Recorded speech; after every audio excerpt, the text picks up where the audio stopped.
Hello students, आज हम कर रहे हैं practical problem number 4 TS Grewal की, जो रिलेट करती है accounting of goods and service tax.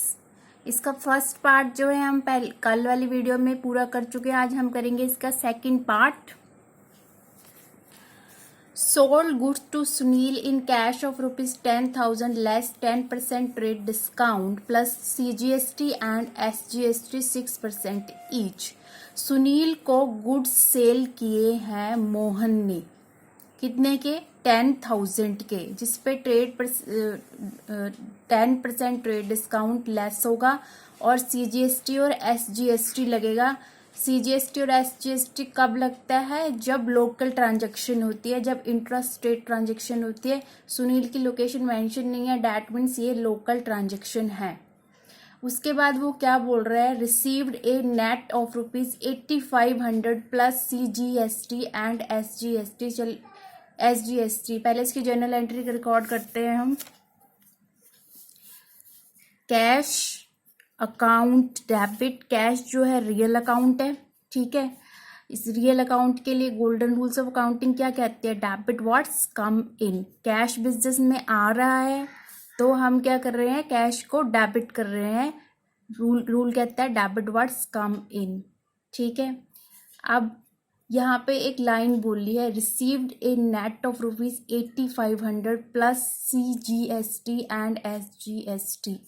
Received A net, कितने का? नेट कितने का है? 8,500 का। कैसे करेंगे इसको? पहले हम लेंगे यहाँ पे लिस्ट प्राइस। लिस्ट प्राइस पहले कैलकुलेशन कर लेते हैं, फिर जर्नल एंट्री रिकॉर्ड करेंगे। लिस्ट प्राइस है हमारा 10,000 लेस 10% ट्रेड डिस्काउंट। 10,000 का 10% ट्रेड डिस्काउंट कितना हो जाएगा? 1,000। तो हमारी सेल वैल्यू आ गई है यहाँ पर 9,000, ठीक है। सेल वैल्यू 9,000 है और नेट कितने का रिसीव हो रहा है? नेट, यहाँ पर नेट सेल वैल्यू की बात हो रही है। कह रहे हैं ना रिसीव्ड ए नेट ऑफ ₹8,500, तो यहाँ पर नेट सेल वैल्यू की बात की गई है। नेट सेल वैल्यू हमें गिवन है क्वेश्चन में। ये यहाँ रिसीव्ड ए नेट की बात है कि नेट सेल वैल्यू हमें 8,500 गिवन है।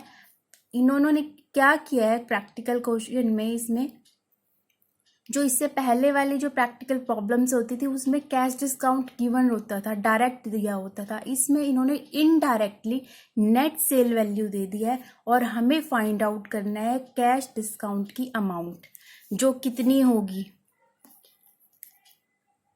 इन दोनों का डिफरेंस 500, कैश डिस्काउंट आ जाएगा ये हमारा 500 का, ठीक है। यहाँ पर एंट्री करेंगे cash discount allowed, account debit, cash को हटा देंगे, डिस्काउंट अलाउड किया है 500 का। नेट सेल वैल्यू है 8,500। सेल वैल्यू और नेट सेल वैल्यू में डिफरेंस होता है, मैंने पहले भी आपको बताया है। जो नेट सेल वैल्यू आती है वो आफ्टर डिस्काउंट्स होती है, जिसमें ट्रेड डिस्काउंट होते हैं और कैश डिस्काउंट्स होते हैं। और जिन प्रैक्टिकल प्रॉब्लम्स में कैश डिस्काउंट गिवन नहीं होते उनमें सेल वैल्यू और नेट सेल वैल्यू सेम होती है, ठीक है। इसमें हमें कैश डिस्काउंट की फिगर जो है वो फाइंड आउट करनी थी, हमें नेट सेल वैल्यू की फिगर गिवन थी। तो प्रैक्टिकल जो प्रॉब्लम होगी उसकी जर्नल एंट्री में हम सेल वैल्यू शो करते हैं, नेट सेल वैल्यू कभी शो नहीं होती। नेट सेल वैल्यू के बेस पर CGST और SGST की अमाउंट कैलकुलेट करते हैं।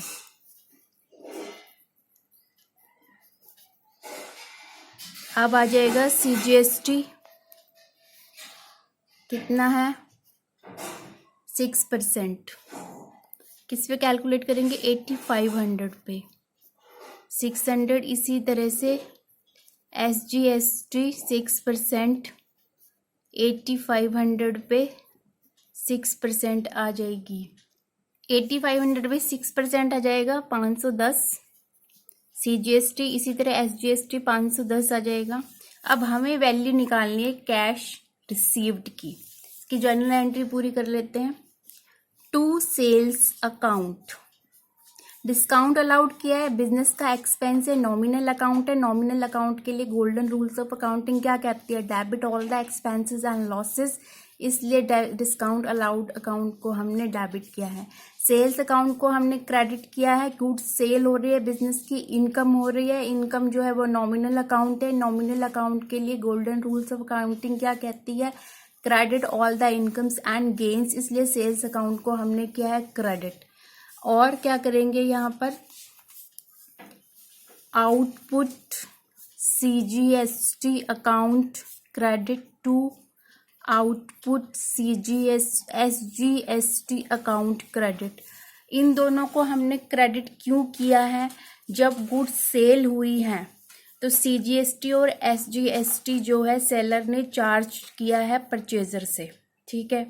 तो जो परचेज सेलर जो CGST और SGST कलेक्ट कर रहा है परचेजर से, उसकी लाइबिलिटी है कि वो टैक्स के अमाउंट को, CGST के अमाउंट को गवर्नमेंट डिपार्टमेंट को डिपॉजिट कराए।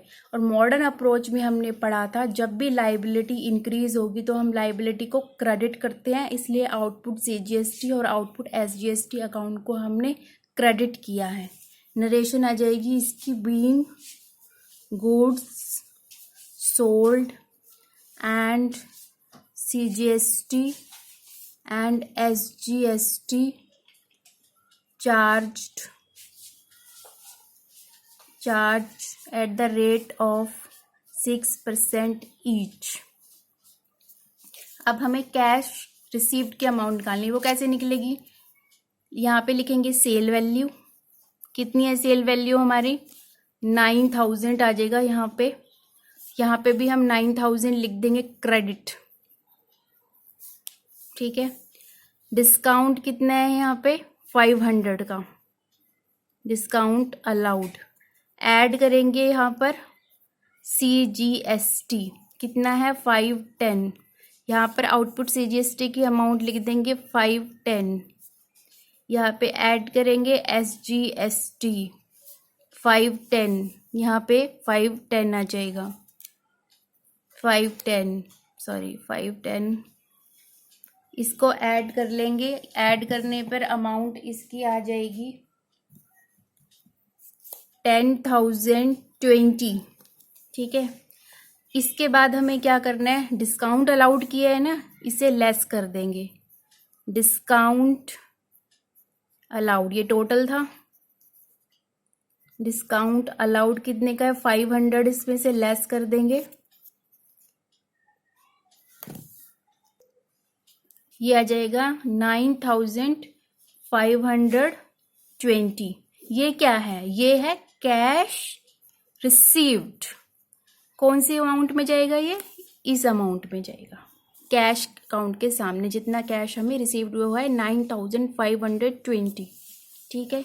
नेक्स्ट ट्रांजेक्शन देखेंगे। Provided interest on capital of ₹1 lakh at the rate of 10% per annum. इसकी जर्नल एंट्री क्या होगी? Interest on capital account debit, ये बिजनेस का एक्सपेंस है। एक्चुअली होता क्या है, बिजनेस एक सेपरेट लीगल एंटिटी होती है। जो बिजनेस का प्रोप्राइटर है, जो फंड बिजनेस में इन्वेस्ट करता है, तो बिजनेस के प्रोप्राइटर को बिजनेस ऑर्गेनाइजेशन का क्रेडिटर ट्रीट किया जाता है। बिजनेस ऑर्गेनाइजेशन क्या करती है? अपने ही प्रोप्राइटर से फंड बोरो करती है। बाहर वाली पार्टी से फंड लेने की जगह वो खुद के ही प्रोप्राइटर से फंड बोरो करती है और उस कैपिटल पर इंटरेस्ट अलाउ किया जाता है। जब इंटरेस्ट अलाउ किया जाता है, ये बिजनेस का एक्सपेंस ट्रीट होता है। इससे बिजनेस का जो प्रॉफिट है वो कम हो जाता है और जो कैपिटल है उसका अमाउंट इंक्रीज हो जाता है। ये बिजनेस का एक्सपेंस है, नॉमिनल अकाउंट है। नॉमिनल अकाउंट के लिए गोल्डन रूल्स ऑफ अकाउंटिंग क्या कहती है? Debit all the expenses and losses, इसलिए हमने इंटरेस्ट ऑन कैपिटल अकाउंट को डेबिट किया है। To capital account, capital account को हमने यहाँ पर क्रेडिट क्यों किया है?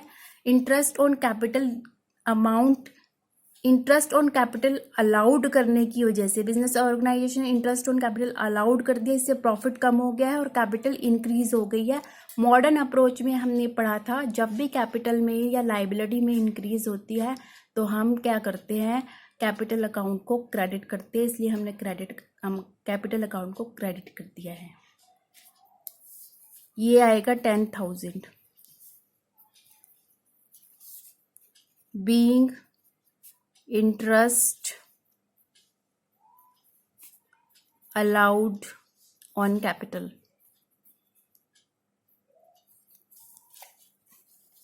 नेक्स्ट देखिए, good lost in theft 5,000 which were purchase paying IGST 12% from Alwar Rajasthan. Rajasthan से गुड्स जो है परचेज किए हैं मोहन ने दिल्ली से राजस्थान की जो है परचेज है वो इंटरस्टेट परचेज है, तो उसमें GST की कौन सी फॉर्म लगेगी, integrated goods and service tax, integrated लगेगी, इसमें IGST पे करेंगे। हुआ क्या है, गुड्स लॉस्ट हो गई इन थेफ्ट, 5,000 के गुड्स जो है वो चोरी हो गए हैं, तो इसकी जर्नल एंट्री क्या होगी, loss of stock by theft. इसको हम डेबिट क्यों कर रहे हैं, ये बिजनेस का लॉस है, नॉमिनल अकाउंट है, नॉमिनल अकाउंट के लिए गोल्डन रूल्स ऑफ अकाउंटिंग क्या कहती है, debit all the expenses and losses, इसलिए इसको डेबिट किया है 5,000 से। 2 परचेजेस अकाउंट को हमने यहाँ पर क्रेडिट क्यों किया है, परचेजेस अकाउंट को हमने यहाँ पर क्रेडिट किया है कि जिस गुड्स को हम सेल करके प्रॉफिट मार्जिन ऐड करके प्रॉफिट अर्न कर सकते थे, वो गुड्स जो है चोरी हो गई। ठीक है, इससे क्या हुआ, जो बिजनेस की ओवरऑल टोटल परचेजेस थे वो कम हो गई। ठीक है, इसलिए हमने परचेजेस अकाउंट को यहाँ पर हमने क्रेडिट किया है, और परचेजेस अकाउंट को हम यहाँ पर किस वैल्यू पे लेंगे, कॉस्ट प्राइस पे, जो कितना है 5,000।